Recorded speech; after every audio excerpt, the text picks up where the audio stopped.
Stan Mack's Real-Life Funnies was a nonfiction comic strip that ran in the Village Voice in the 1970s, 80s, and 90s.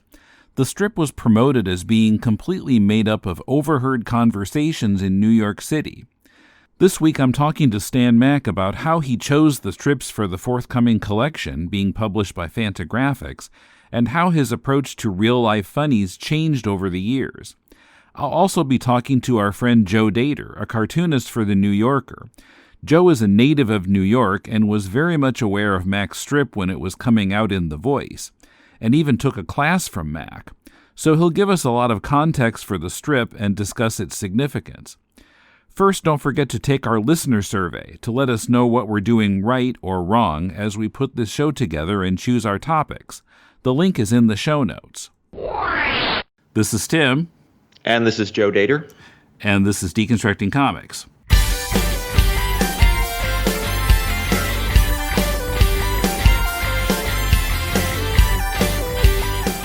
Welcome to Deconstructing Comics. This is Tim in Tokyo, and I'm on the line with New Yorker Joe Dator, who for some reason is in London today. Welcome back to the show. It was a mix-up. I don't know what happened there. Just a little clerical error. I took a wrong corner, city. And suddenly there was Big Ben. It was like, what the heck? I shouldn't have made that wrong turn in Albuquerque. Oh, Bugs Bunny reference. Good. So Joe is here to share his knowledge of Stan Mack's Real-Life Funnies and help me arrive at some questions to ask Mack when I interview him. I'm working on those right now. I've got some, but... So, Joe, what is your history with Mack's work? Well, and you mentioned you met Mack himself before. Yeah, well, he used to teach a class at SVA, which I took. But my SVA is that's the School of Visual Arts in New York, which was my alma mater. Where the teaching staff there are all professionals in the field. So the great thing about going to SVA is we've talked about this on your show before, is you get to meet all these great professionals who you probably, if you were me, you grew up idolizing. People like Harvey Kurtzman and Will Eisner, and they were the teachers there. So yeah, I did take Stan's class way back when. My introduction to his work is very interesting, though. He did this weekly strip for the Village Voice, which was a free independent paper in New York City, which is legendary. I'm sure you've heard of the Village Voice. Oh, yeah. No longer exists, sadly. And he did this strip, Stan Mack's Real-Life Funnies, and it appeared weekly. But I was introduced to it before I was aware of the Village Voice through the book The Art of Star Wars, which was a book that came out in 1979 or 78, and it was just a collection of concept art and storyboards and things that led to the creation of Star Wars. It's a really great book, actually, that's still in print. You can still get. And in the back of it, they had a section of fan art and things that were adjacent to Star Wars. And there was a section for editorial cartoons that were referencing Star Wars, because it was such a phenomenon after 1977 when it came out that it was being referenced in comic strips and editorial cartoons and all sorts of things. And they reprinted a Stan Mack's Real-Life Funny from the Village Voice, where he went to Bloomingdale's to observe a personal appearance by Darth Vader.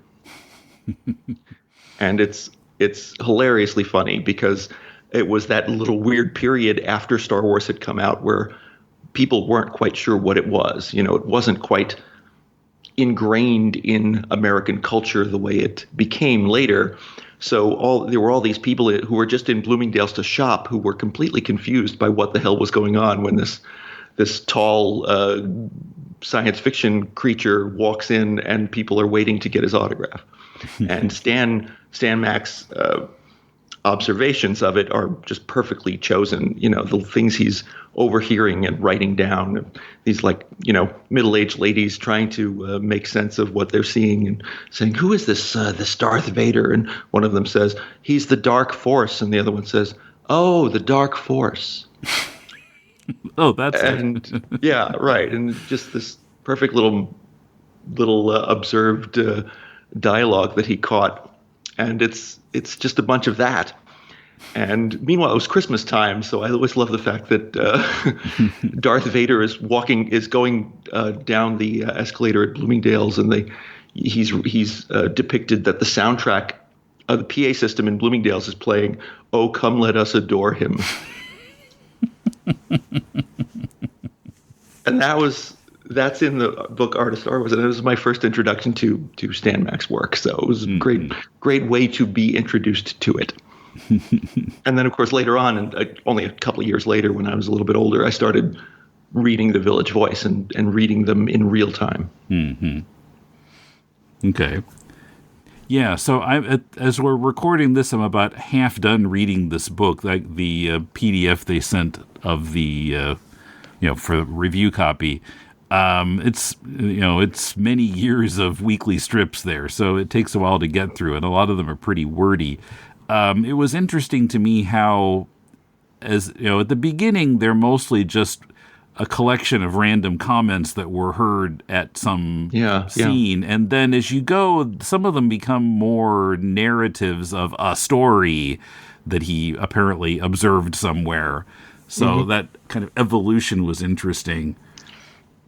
Yeah, it started out with this kind of reporting of him just going and blending in with crowds and observing and writing down all of these bits of random dialogue that he overheard, and it becomes this kind of document of New York at the time. And then over time it evolved to where I think he just kind of needed to find new ways to gather material, so he would interview people and use that as a strip, or he would go to events as a member of the press and write down what happened there, or he would simply talk to someone and write down their thoughts, or do like what sort of a character study of a person there, And there's this like stockbroker who's using a lot of cocaine that he does a whole strip talking to that guy. Oh yeah, I know. It's fascinating, and visually it's great too, because the way he depicts the cocaine being used, you never see the guy's face. He just draws the hands, preparing it. Mm-hmm. I think his face does show up in the last panel. Oh, okay. Oh, yeah, that's right. I'm looking at that now. What is also interesting in this book is you see his visual evolution.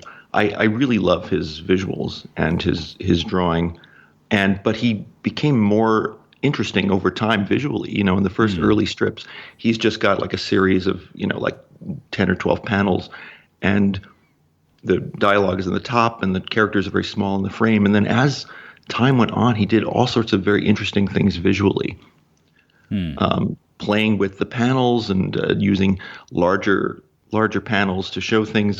He has this one panel which you see reproduced at the beginning, where it's the entire strip is just one large image of a bike tour, of a bike race going through the Lower East Side. And it's really great.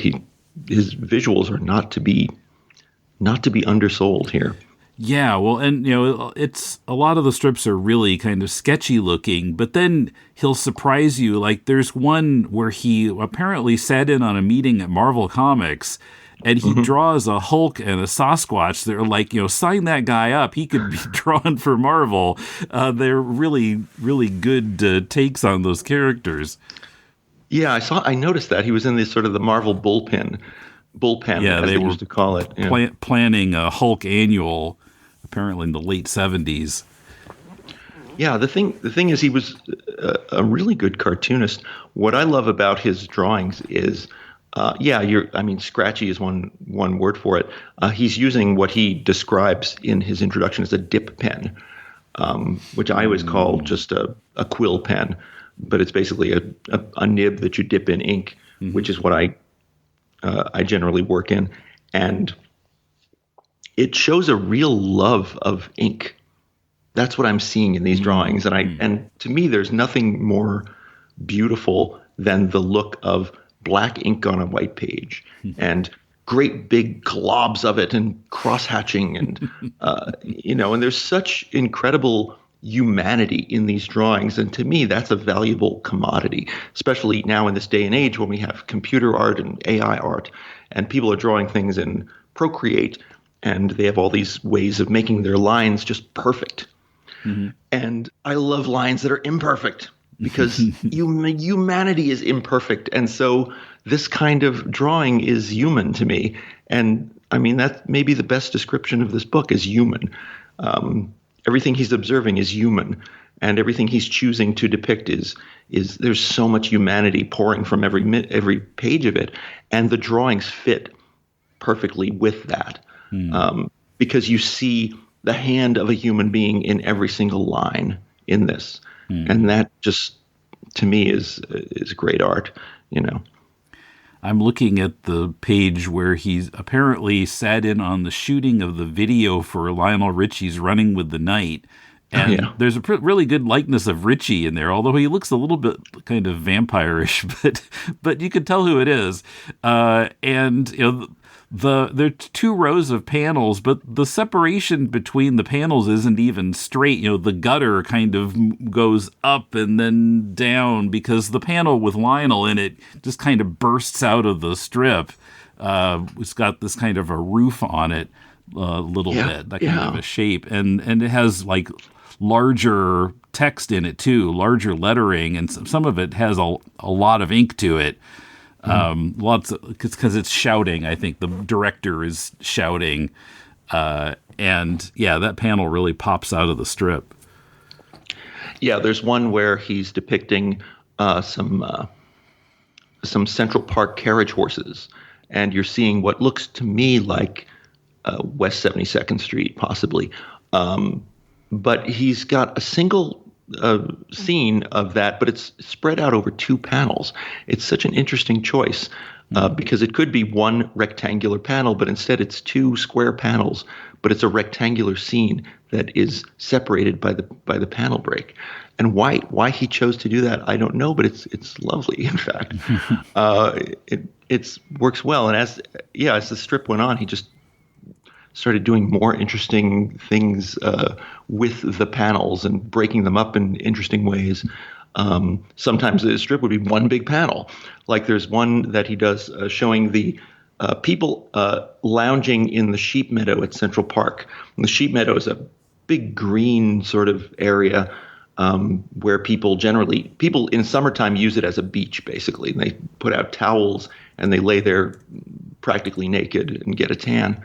And it's a great place to have a picnic and play Frisbee.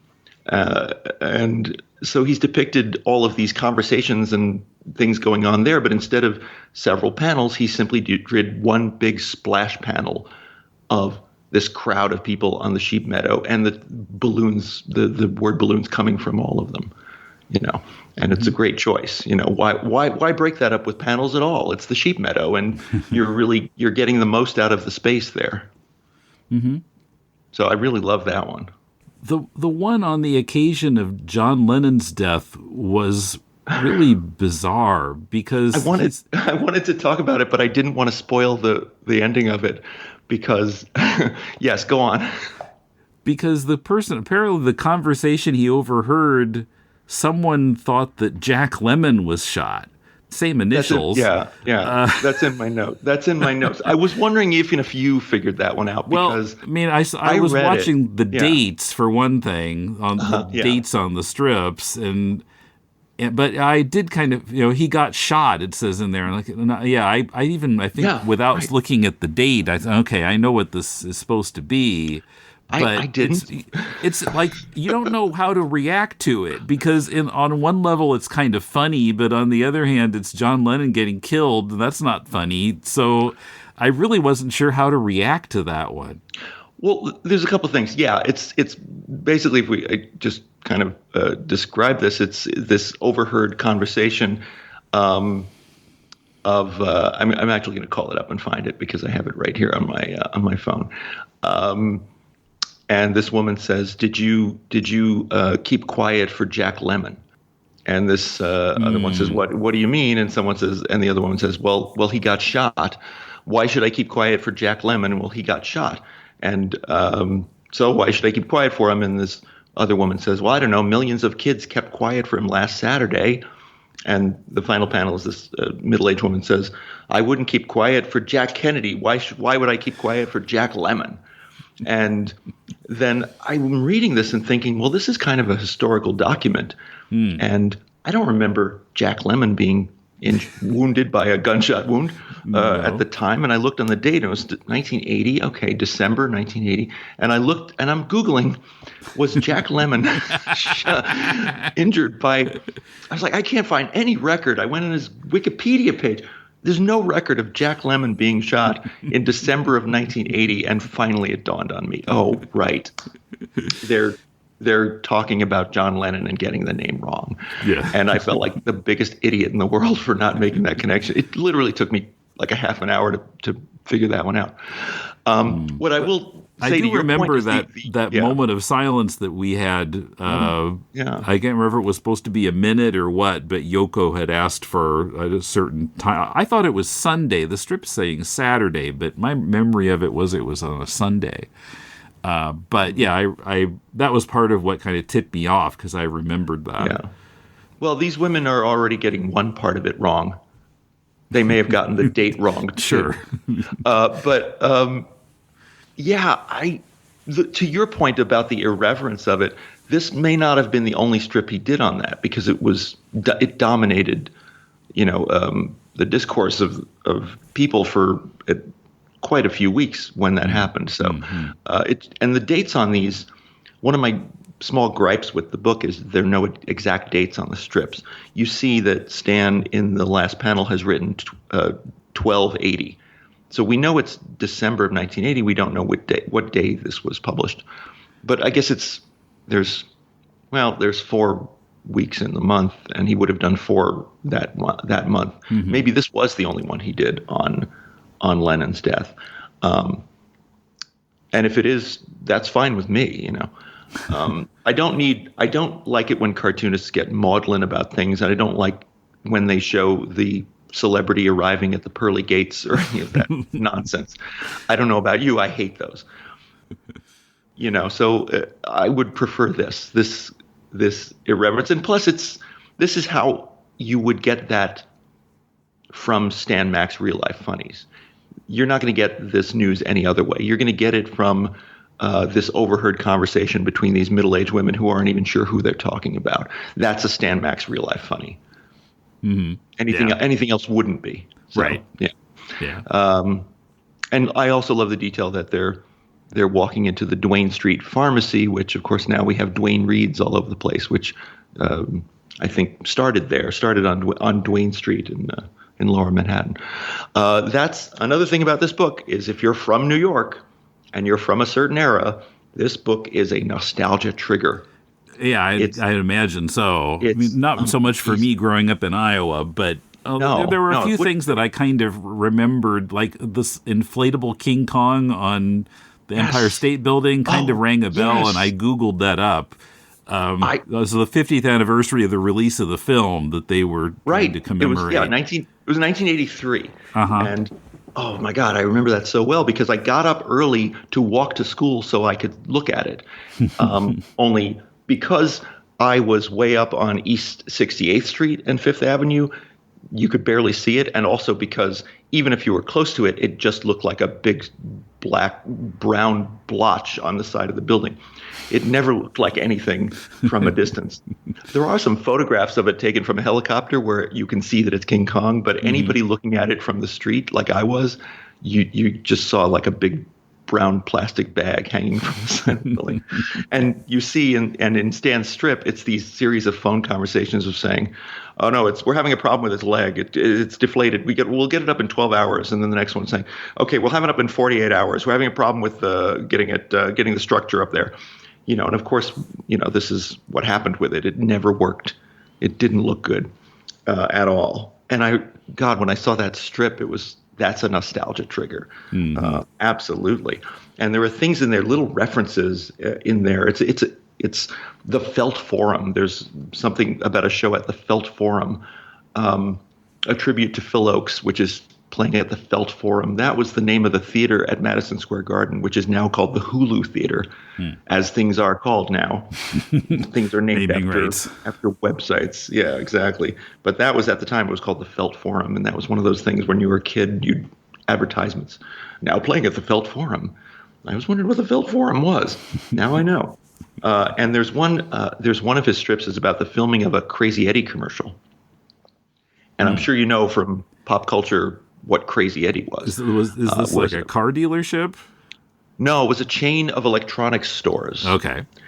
And it was very famous for the spokesman, who wasn't the owner, Crazy Eddie. He was just a spokesman. He was a local DJ who would come on and he would scream into the camera, "Come to Crazy Eddie. The prices are insane."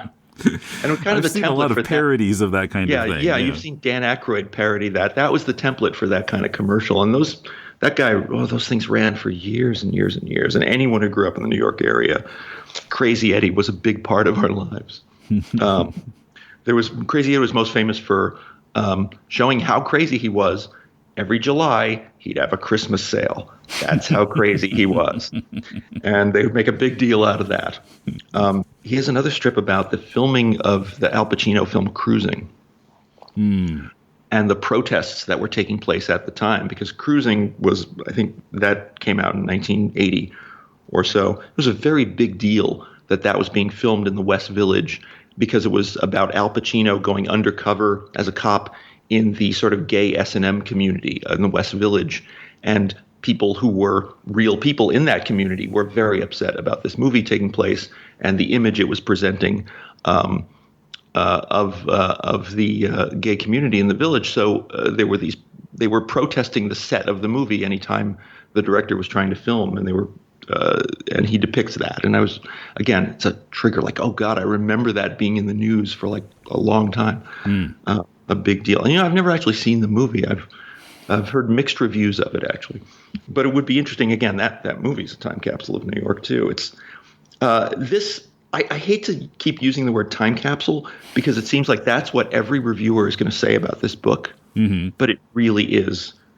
This is a historical document of a time and place, New York City in the 70s and 80s, a time and place that is gone and is never coming back. And it's an incredibly detailed historical document of that time and place. He's not giving you the broad strokes. He's giving you the minute details that he's overhearing and picking up and drawing and listening to. And it's just amazing that way. Some of the other things I noted were, there's a casting call for Oh Calcutta.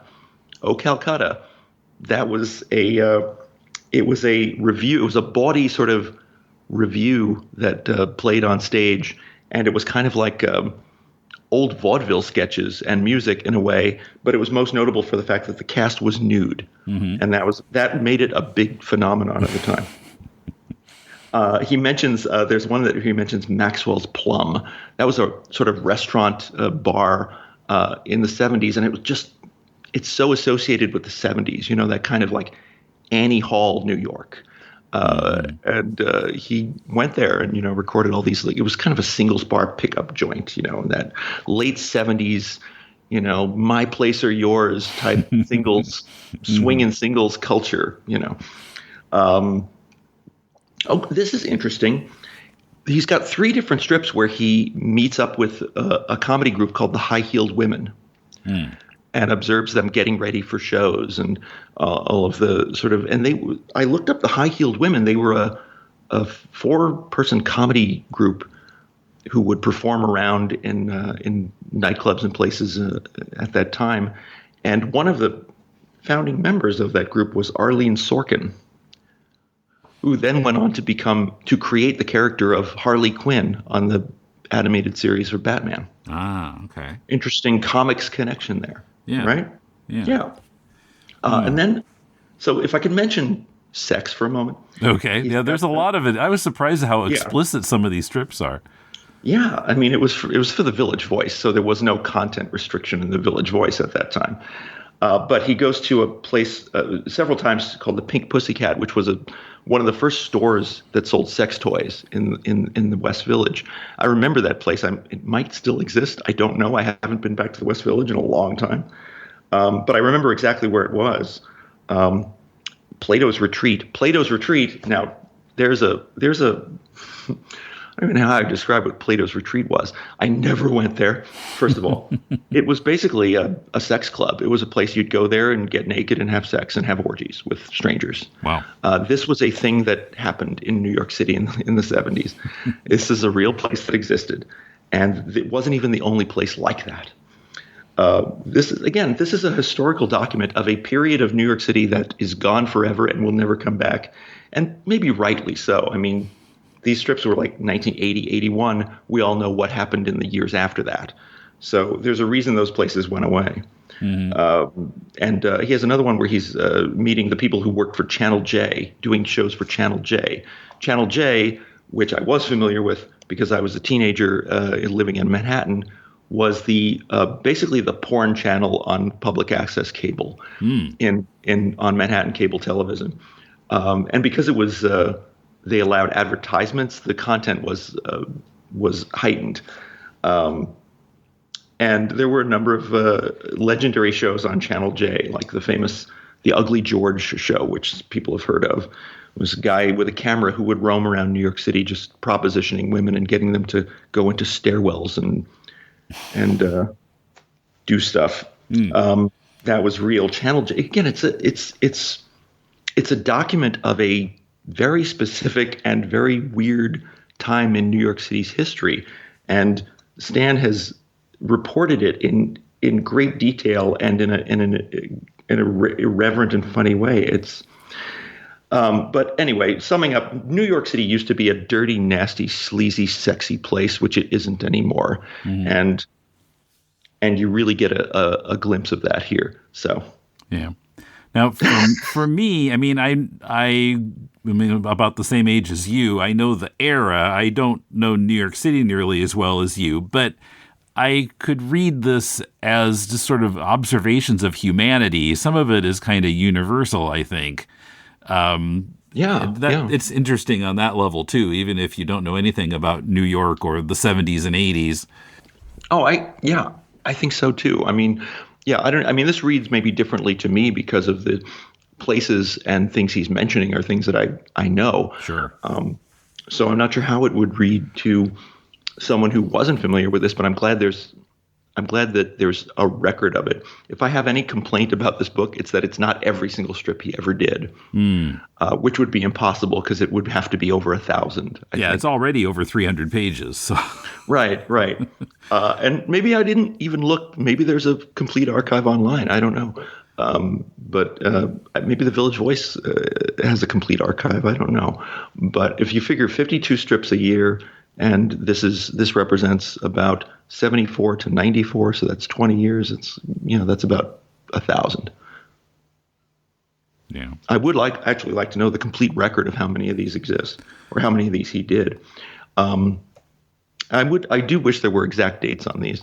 Yeah, that would be nice. Yeah. I mean, they could have added them to the pages. That would have been cool. But yeah, and if I have one other complaint with the book, it's that one of his earliest strips involves him going to Bloomingdale's and just observing conversations in Bloomingdale's is sort of this kind of reportage that he was doing, and it was great. And he mentions in one of his notes that he went back to Bloomingdale's to see Darth Vader, but that strip is not in the book. The one I was describing is not in the book. And I was so disappointed not to find it in the book. You have to buy The Art of Star Wars to read that one. So maybe you probably find it online if you want to. What I do like is there's these little interstitials where he describes his process and gives you a little bit of behind the scenes. Not a great deal of behind the scenes, but when you're reading this, and when this strip was published, it was published with the line, I forget what it was, but it was something like all dialogue 100% verbatim, or all dialogue guaranteed verbatim. And if you start reading them, you start to realize, well, that's impossible because there's things he couldn't possibly have overheard or, observed. Well, he had to be getting them from some other source, Yeah, one question I need to ask him is, here and there's a thought balloon. Like, he didn't overhear their thought balloons. So I'm wondering what he based those thought balloons on. Yeah, there's one strip later on, I can't remember the name of it, where he runs into someone and says, "How are you?" And then the entire strip is a series of thought balloons of all the things that are troubling her. And then the final panel is her saying to him, "Oh, I'm doing fine," and the things she's thinking of are all these troubles and social injustices in the world and things that are would trouble anyone. And not for nothing that Stan is a white guy and the person he's speaking to is a woman who is African American. So these are all things that there's kind of the subtle point that these are deeply meaningful things to her that he probably is oblivious to. It's like, "Hey, how are you doing?" Well, and the subtext of it is, "How am I doing? How do you think I'm doing? Have you seen what's going on in the world?" But all of these things, I think he mentions in one of his little interstitials that's a friend of his who he interviewed, and these were the things she was talking about. So he depicted them as her thoughts in the strip. So yeah, it's nice to know more about his process of how he ended up with these things, and you start to wonder, well, how can this be 100% verbatim? How can it be overheard dialogue? And then you realize, oh, it isn't, and that doesn't matter, because what he is giving you is, if not the exact reported reality, he's giving you a kind of truth. He's giving you a kind of curated, fictionalized version of truth, which is maybe truer than just reporting. Mm-hmm. Yeah. It is interesting because at the beginning of the strip, I noticed he's kind of just the guy reporting what's happening and just saying what's there. And then as things go on, he's being very much more of an activist in the kind of people he's choosing to interview for it and the things he's choosing to depict, and much more taking on the social issues of the day, which I'm sure fit very well in with the Village Voice's editorial policy at the time. But it is interesting that you get to see his evolution of Stan as an artist and as a writer, and it's really interesting to see the things what he cared about and what he felt was important to report on. Yeah, for sure. There was something that I kept thinking about while I was reading this was the story Joe Gould's Secret, which was a story in the New Yorker many years ago, like decades ago, by the writer Joseph Mitchell. And it was about this sort of homeless man that he met called Joe Gould, who said that he had been writing an oral history and that he had been observing and writing down overheard dialogue for 20 years and had written down all like thousands of pages of this, and that this was an oral history, a document, a recording of the history of New York in that way. And the way the story ends is this guy, it turns out, is schizophrenic and no such book exists. And I kept thinking, hey, Stan Mack really wrote that book. He really did that. He really reported all of these people and recorded them and interviewed them and overheard them and wrote it all down and created what must be at least 1,000 of these strips that are an actual historical document of the people who lived in a time and place. It's rather amazing, I think. Yeah. Yeah, it's kind of educational. It gives me things to Google, like who's this person? Oh yeah. There are many references in there that I don't know. I mean, it's almost too much to even digest. But yeah, there's so many things in there, and like I said, it's a lot of it with me. It's like, oh my God, I remember that. And then there are things that even I don't remember or don't know. There's a strip he did about this guy named Joey Skaggs, who was I remember him. He was a famous hoaxer who would come out every few years, and he'd come up with something in the news. and they would report on it like he came out with a whorehouse for dogs, and if you want to go and take your dog to have sex, you can do that. And it was, of course, it didn't exist. It was a hoax, but people believed it, and it would be reported on and picked up. And so he has a little interview with this guy, Joey Skaggs, and who had been just come out with a series of really amazingly funny hoaxes over time, which were taken seriously. Huh. Okay. That's one. That's one you can Google. And there's about 100 others like that. Check out some of Joe's cartoons at joedator.com. In a moment, we'll hear from Stan himself about the experience of making the strip and also of putting together the forthcoming book. But first, join us for 20th Century TV and music trivia quiz videos and more on our Patreon page. Patrons donating $4 a month or more get access to hours of additional podcasts. Get all the info at patreon.com/deconcomics. Edward and Alphonse Elric, as a result of attempting the forbidden act of resurrecting their mother with alchemy, have paid the price. Edward lost an arm and a leg. Alphonse lost his whole body, his soul now attached to a suit of armor. Together they search for a way to make their bodies complete again and uncover a deadly plot by their country's military rulers. That's the concept of Hiromu Arakawa's Fullmetal Alchemist, one of the best manga ever made.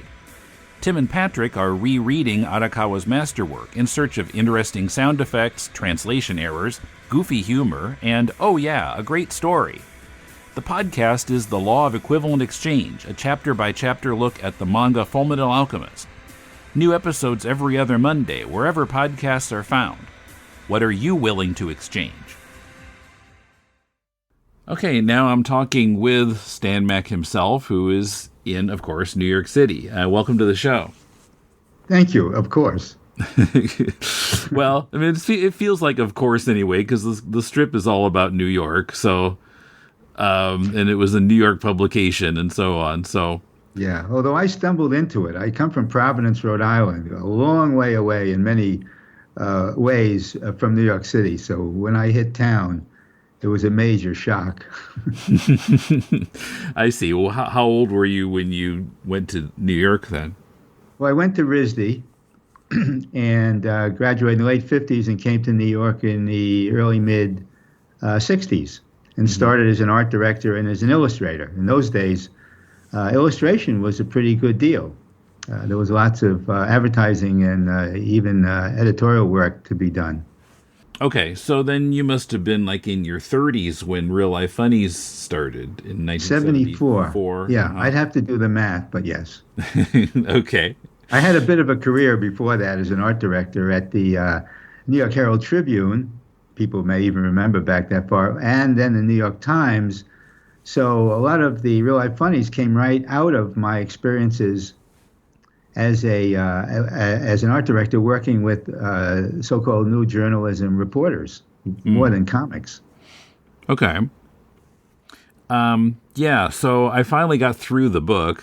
It took me a while. Yeah. I was surprised, I mentioned this when I talked with Joe, at how explicit you could get in these strips. I mean, I guess, well, as Joe said, the Village Voice, there wasn't any, there kind of wasn't any guardrail on what you could put in. No, absolutely not. And I had free reign. I could go and do whatever I felt like doing. The strip became popular, and so I was free. But it was a free time, the 60s, the 70s, New York City, nothing like today. I don't think this could ever be done with the standards, the values of today. That was just, I was reflecting a crazier time. Yeah, I mean, I got towards the end of the book, and there's a strip that has like this huge, giant condomed male member in it. Like, okay. Yeah, I don't know if you can get away with that in any publication now that wasn't explicitly porno. I wonder whether I have an opportunity to be censored here, which wouldn't be a bad idea, depending on where it's coming from. Yeah. But yes, the condom. There was sex everywhere, in my view, in the 70s and even the 80s, although it changed form quite a bit, and we got much more serious in the 80s. But almost anywhere you turn, there was some aspect of sexual liberation. Right. Yeah. Well, Joe was talking about, he didn't go there, but he knew that there were clubs where people would go and have sex with strangers. Plato's Retreat. I was there. Yes, not participating but recording. One funny, I think, thing that happened to me while I was there was that I bumped into Harvey Kurtzman. Oh. Who claimed he was taking notes for Little Annie Fanny. Probably true. But yes, I went there. I always looked for an angle that would be not too raw. And in this case, it turned out that Plato's Retreat had a pool, and therefore it was an official pool. So it had to be licensed by the state, which meant that there was a professional lifeguard on duty.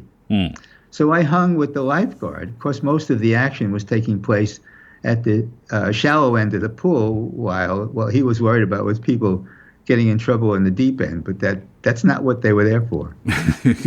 Right, I remember that strip. So I was really interested in how the strip evolved over those 20-some years that it was running. Like at the beginning, it seems to be just like things that you randomly heard in a certain place, and they're not related to each other really, except that they happen in the same place. But then they start to become more narratives, like here telling a story. Yeah. And as you get in the later years, it becomes more kind of, what's the right word? Socially conscious, or like more kind of talking about specific issues? Yeah. And the issues became more serious, certainly. Issues of AIDS, for example, and drugs.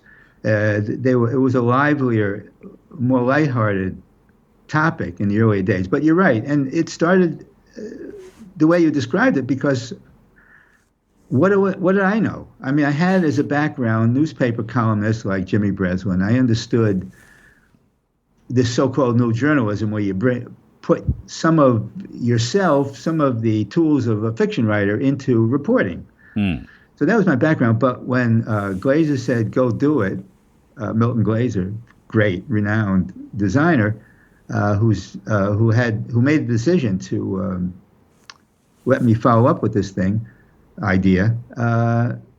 All I knew was wander the town and let it wash over me, and not go in with many or any preconceptions about what it was. I mean, most people, one way or another, go, oh, yeah, well, that means this and this means that. But I didn't. I went in totally a clean board, you might say.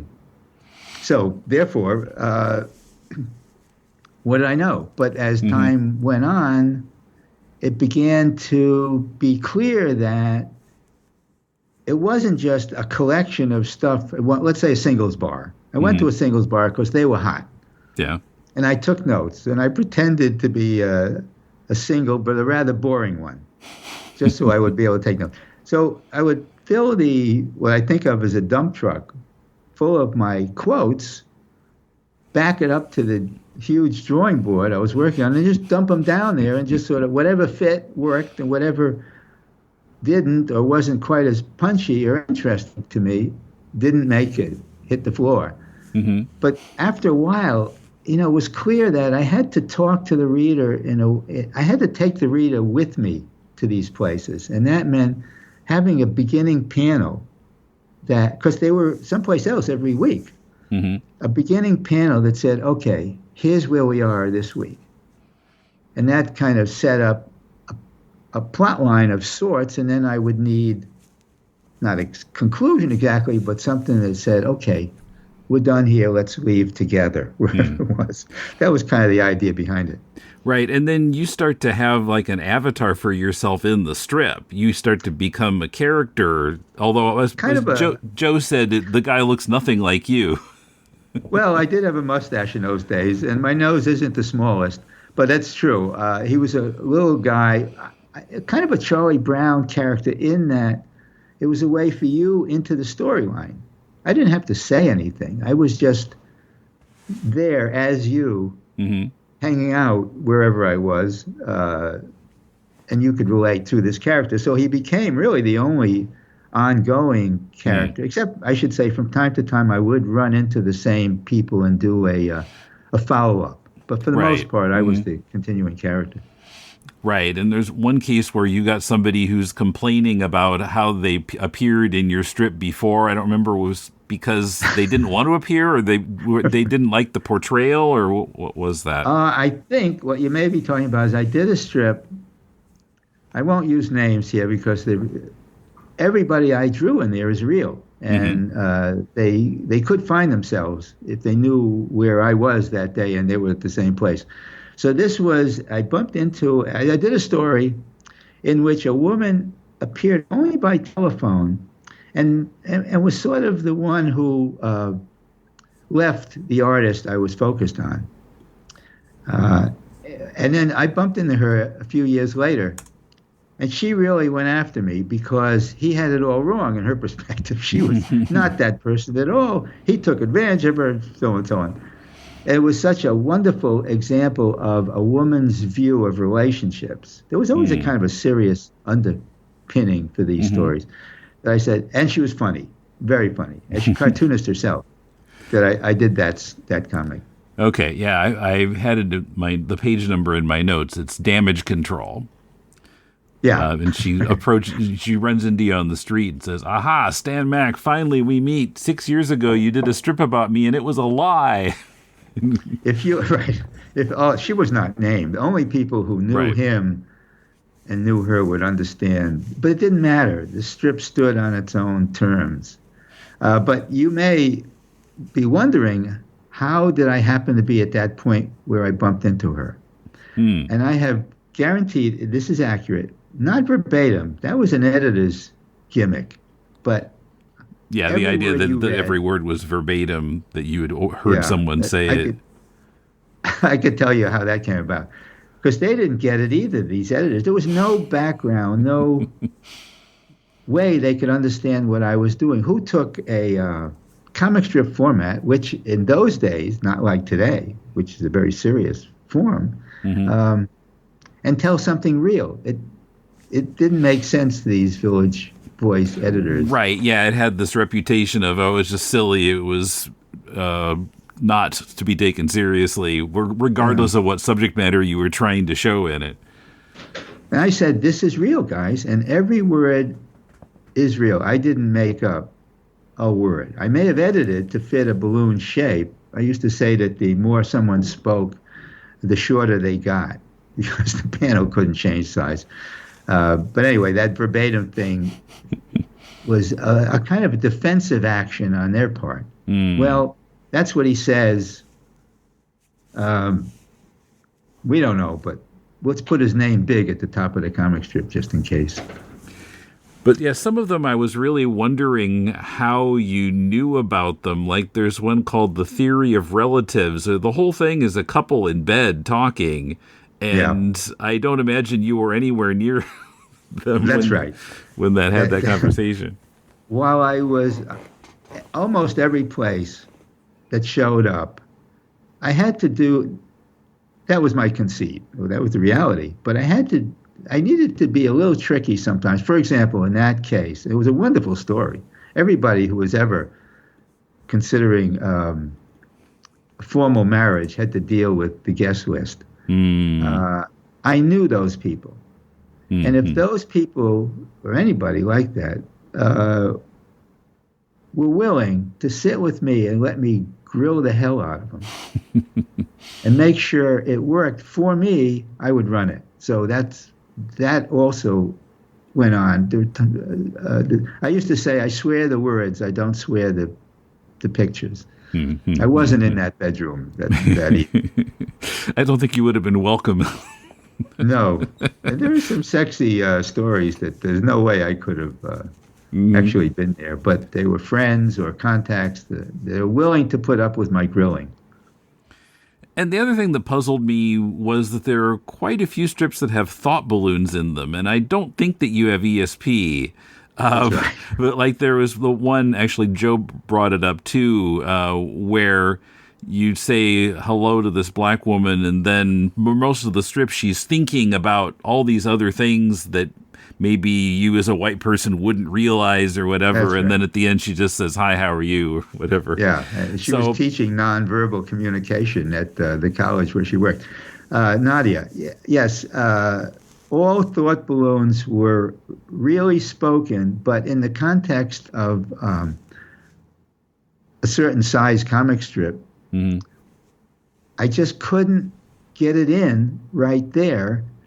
And so I put it in a thought balloon. It was that simple. Thought balloons were spoken, but a little bit of a different time frame.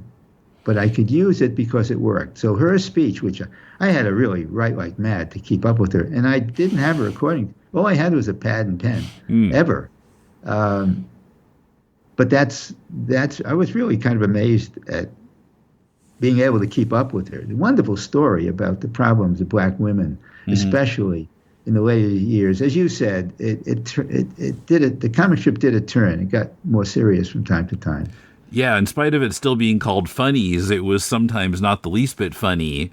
The one called like Killing the Cabbies, for example, or any of those strips about homelessness or anarchists, or a lot of different I spent topics. a lot of time with anarchists in the East Village among the squatters, but that African gypsy cab driver from Nigeria you mentioned, yes, that was a serious story. I was with him hanging out in this little apartment in Brooklyn while he, maybe I'd had him as a cab driver and we got to talking, while he explored the whole issue of crime among cabbies in New York City during that period. And it was a rough time in New York in a lot of ways.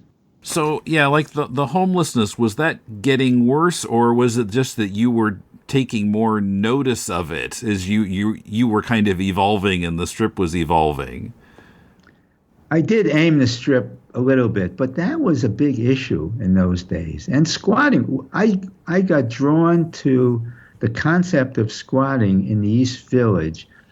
The gentrifiers were working, and a lot of the locals and some of the young punks and self-styled anarchists, it was a kind of a revolutionary movement among young people in East Village at that time, revolving around Tompkins Square Park, were there. So when I went over and started to hang out one way or another, however I could, and hanging was what I did, but with some intent, I was running into the issue of homelessness, again, kind of centered in Tompkins Square Park, although it was going on everywhere, even up in the Queens and the Bronx.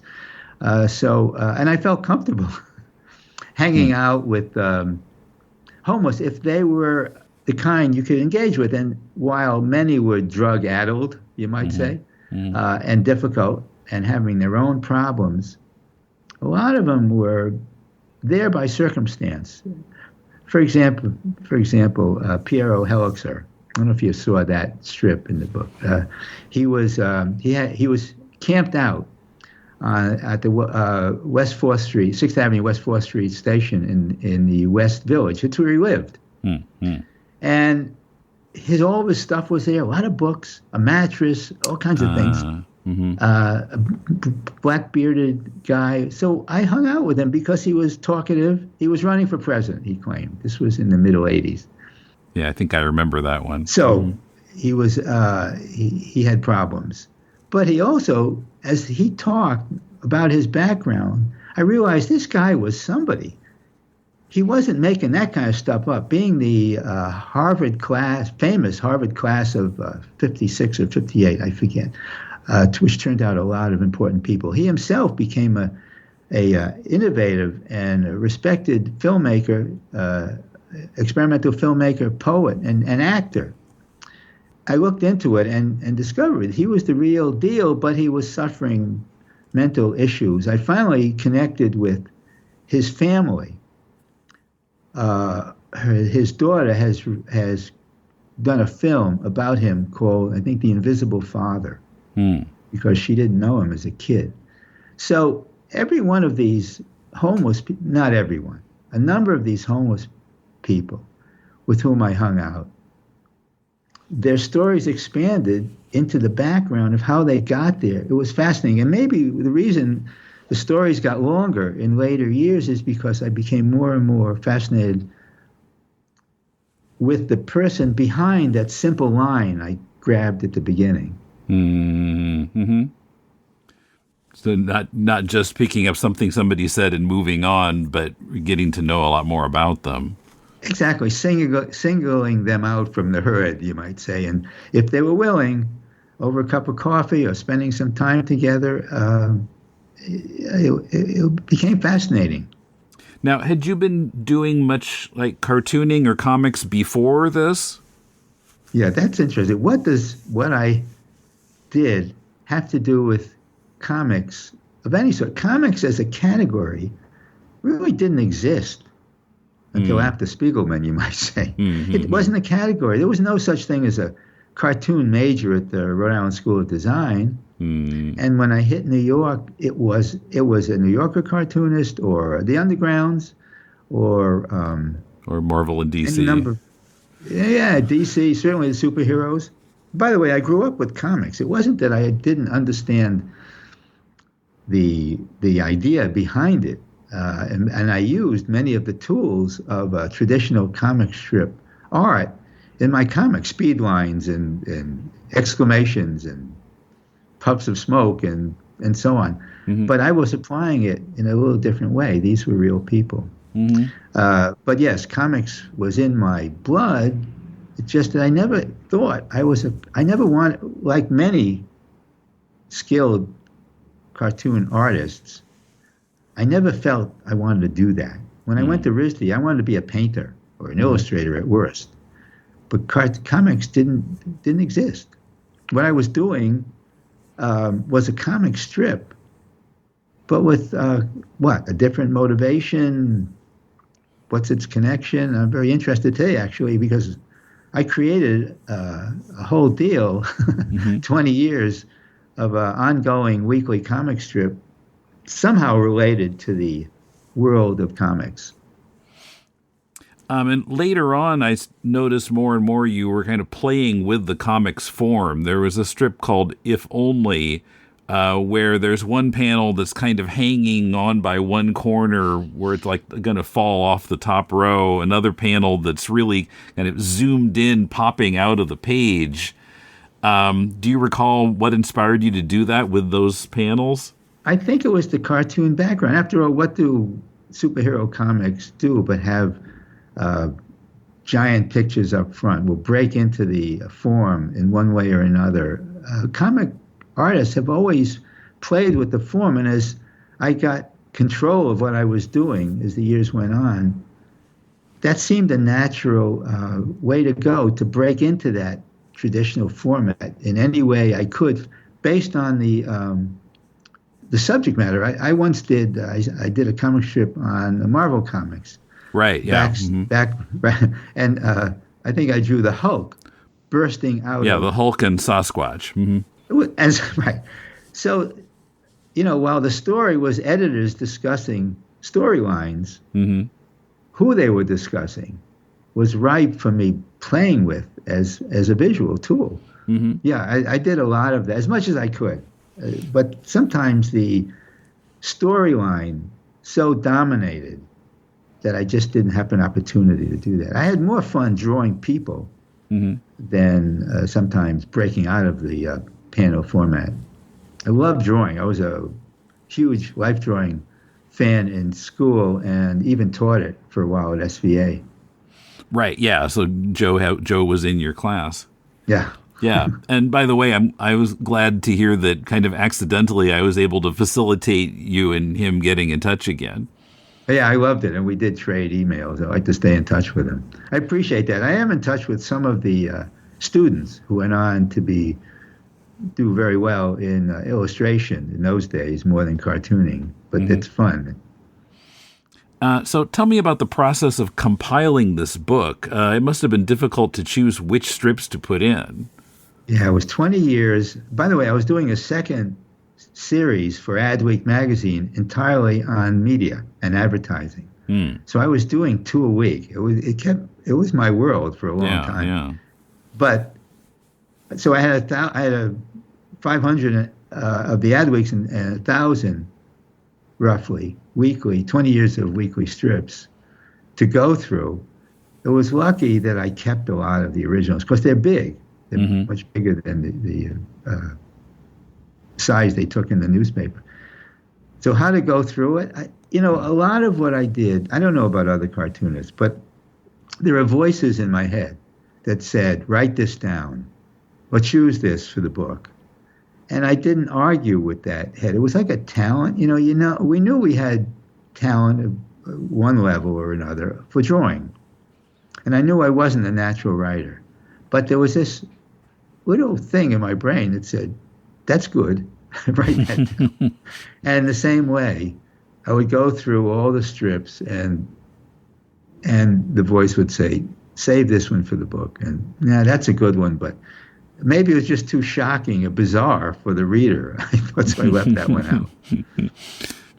I see. How long had it been since you'd looked at some of this stuff? Yeah, I went way back. I mean, life. At this stage of my life, I've done a lot of different things. I did books after the strip stopped running for a while, and I had one memoir, a very serious one. My wife at the time got breast cancer and did die at the very end of '99, and I felt that I wanted to honor what we had together while she was sick. She was a reporter herself. And did that and turned that into a book of caregiving. But I should say, before it scares anybody away, there's a lot of humor in there, and she was a character. So I hope that. But anyway, that took a few years away to do. So I did a lot of things after the strip folded, including doing some for other publications and even eventually online publications. But this process of putting together this book, it's a big book, did take the last couple of years. Yeah. So when I talked with Joe and we were looking at the sort of rough version of the PDF of the book, and it didn't have the Darth Vader strip in it, but I understand it's the final well, you sent me the final version. It does have Darth Vader. It does, yeah. Why was it missing from the first one? The production of the book was very complicated. Fantagraphics does a brilliant job of bookmaking. You know that. But I wanted to do more writing for it. We had a terrific foreword by Jake Tapper. We have an afterwards by Jeanette Walls, whose father is in the book. And I wanted to explain some of what you're asking me, which was how this thing evolved. So I wanted to write some intros, and it just was taking. There was a writing aspect to the book. How much writing there was in it that compares to some of the other Fantagraphics books, I don't know. But it began to go back and forth between my wife, a writer and reporter, and myself, and Gary Groth and his team at Fantagraphics over the layout of it. The editing of the copy and so on just took time. And each back and forth created its own version of the final book. Somehow it created a bunch of them, one of which you got as an earlier version that left out some of the strips and the writing that went along with them. And I take it there's no, like Joe wondered when I talked to him, there's no like complete archive of the strips online somewhere. The Voice has been struggling to put all of their work online, and unlike the bigger newspapers, they didn't. The Voice was a character always, a brilliant one, and really important as an alternative weekly. Set the tone for the ones that came later, but they didn't have a way. They're still working on it, as I understand it, to put everything online, which would include the strips. But you're right, this book is it as far as an archive. Okay. Now, the titles on the strips, did those also appear in The Voice, or were those added for this book? I always had a title on the strip. It was called Stan Mack's Real Life Funnies, all dialogue created. At first it was verbatim, then it was overheard, then in people's own words. I was trying to find the right phrase, but verbatim always caught people's attention. Okay. Anyway, but then a title for each one. Yeah. Trying to give the reader a little bit extra boost towards where the strip was going. Okay. Because I was surprised, well, until I did a little research, to see a 1980 strip called David Letterman's Stupid Pet Tricks, since that was before Late Night. But I guess that he did Stupid Pet Tricks on his daytime show in 1980 also. Now I'm confused because his show was already on the air when I did that. In fact, well, it would have been the daytime show. No, it was evening. Well, it may have been shot during the day, but it was the evening show. The Late Night didn't start until 82, but he was doing Stupid Pet Tricks on his morning show in 1980. And that's the date I don't remember. That's the date. Yeah, and the strip. No, it's 1980 sometime. I'm searching for there it is, June 1980. I may be wrong there. The reason I'm hesitating to agree with you is that Stupid Pet Tricks was well known. I only knew his evening show. But anyway, it just surprised me because his morning show wasn't that well known or that popular, and I wouldn't have thought that in 1980, even though it existed, that I may have misdated it because as a result of that strip, which was pretty wacky, it was a lot of fun to do. He invited me on the show to do a backstage version of that comic strip, and I'm pretty sure it was for the evening. And this was for Late Night. So so the dates on these were those written on here at the time or when you were putting the book together? Okay. No, all there. And if that's wrong, then I lost my mind. I won't say I was drug addled, but for that moment. It was 1982 and you thought it was 1980? I wish it was 80. It was really 82. Yeah, okay. Well, whatever. I mean, nowadays, obviously, people would remember what that was and might not even notice what year you wrote on it. So it's fine. The dilemma I have is that you're suggesting there are an awful lot of people who aren't old enough to have been regular. There were an awful lot of readers. It was a very popular strip, but there are an awful lot of people who weren't of that age. And what they're going to make of the humor, as you suggested, pretty raw sometimes, very different than you would do today. What they're going to make of this book, I don't know. I think it's compelling. You know better than me at this point. But what the responses are going to be, I'm looking forward to finding out. Yeah.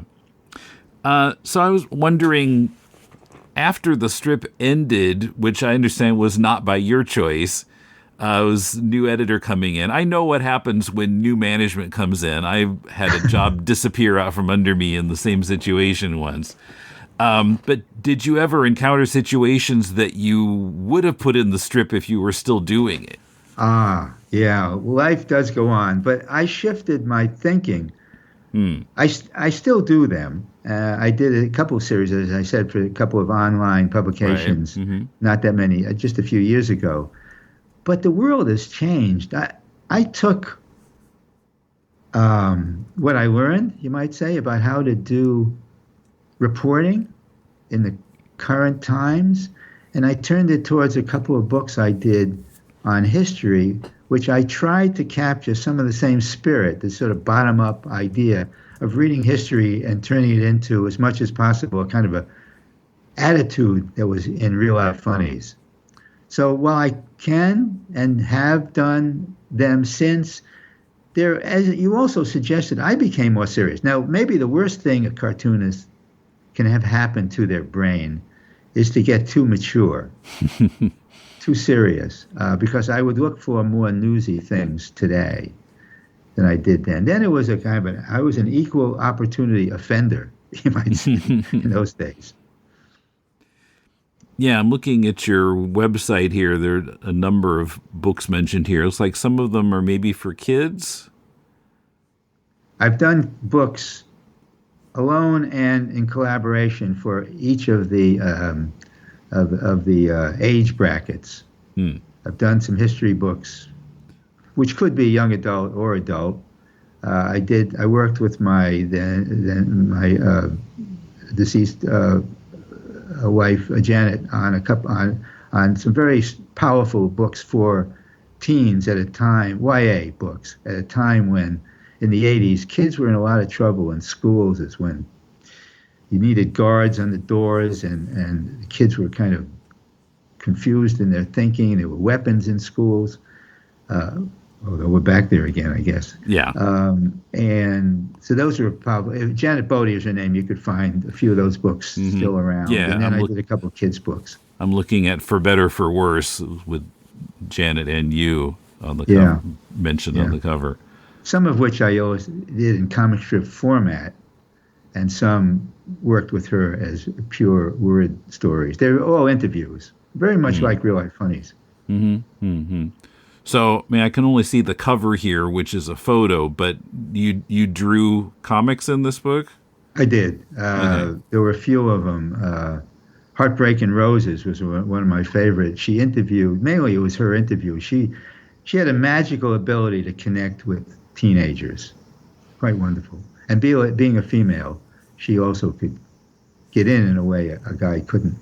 And it's just a collection of romance stories among teens who are both perhaps troubled themselves, but also one kid was in a wheelchair, I think Hispanic background. She had a romance, fell in love with a black guy, and the two of them, this is pretty controversial, but YA in those days was, they were trying to figure out how they could get away from the parents who wouldn't have approved of that relationship at all, and have sex. How do you have sex with all that stuff going on? And it's a poignant as hell story. And Janet followed them through this, and we turned it into one of the stories. There were a bunch of them like that. Got terrific reviews from Library Journal and other places that were paying attention to those kinds of books in those days. Cool. Okay. So I know the publication of the book has been delayed, and we're talking in January. I'm not even sure when I'm going to put this out yet, but June 11th. Are there any plans yet for the promotion of this book? Are you going to do a book tour, or? Well, that's a big question right now. We're looking around. There's a lot of books out there by really very talented artists in graphic novel form, all of whom know very well how to work the social media. And so there's a lineup of people trying to get attention for their projects. But definitely we're looking for opportunities to promote the book to all of the different categories, old and young, you might say, across the country. We just did commit to having a reading and signing it in L.A. At Skylight Books. And we're thinking about ending up somehow visiting Fantagraphics up in Seattle. So we'll do a self-created tour on the West Coast, and we're looking to see if we can do some work in Providence, presentations. But anybody who has any notions, suggestions, we're wide open at this point. Yeah, well, thanks so much for your time today. This has been really interesting. Appreciate it. Stan Mack's Real Life Funnies is scheduled to be released on June 11th from Fantagraphics. It's now available for pre-order from your favorite book source or directly from Fantagraphics.com. Check the link in the show notes. If you're enjoying this podcast, support us on Patreon at patreon.com/deconcomics. And go to deconstructingcomics.com to connect to us on X, Twitter, Facebook, or YouTube. Via our site, you can also shop on Amazon to support the show and find links to subscribe to the podcast. You can comment on any episode there or drop us a line at mail@deconstructingcomics.com. Are you making a comic? Send us that and we'll do a Critiquing Comics episode about it. Our theme is by J.B. Anderton. In the show notes, you'll find a link to our listener survey. Help us out by following the link and giving your opinions of this podcast.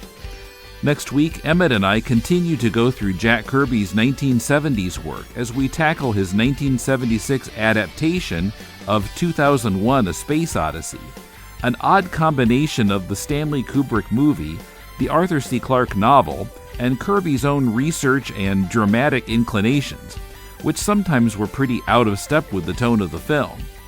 Join us for our look at this rather oddball book next week. Till then, this is Tim, and thanks for listening to Deconstructing Comics.